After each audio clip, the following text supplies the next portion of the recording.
আমাদের যে কস্ট হয়েছে এই কস্টে পৃথিবীর সবচেয়ে ভালো মেট্রো হওয়ার কথা পৃথিবীর। সেটা হলো আপনি গাড়ি কিনলে প্রথম 5 বছর তো সার্ভিসিং লাইসেন্স রিনিউ করতে আপনি কিছু করতে হয় না, অটোমেটিক 5 বছর পরে আপনি বলতে হবে যে একটু চেক করতে হবে।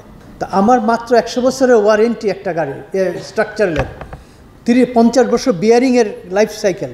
এটা তো প্রথম কিছুদিন মানে কিছু বছর, এটা কোনো নাম্বার গেম নাই। ইউজুয়ালি যেটা করে রুটিন চেক করে বছরে একবার, যেটা ভিজুয়াল চেক বলে, ভিজুয়াল পিরিয়ডিক্যাল চেক বলে, ওটা করে।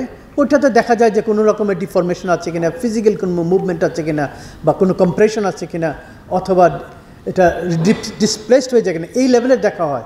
কিন্তু ফাংশনাল টেস্ট করা হয় না, যেটা প্রতিটা বিয়ারিং খুলে আমার টেস্ট করতে হবে যেটা ফাংশনালি ওকে অর নট, এটা করা হয় না। বিকজ এটা লাইফ সাইকেল হলো 50 বছর, 50 বছর ডকুমেন্টেড দিয়েছে তারা।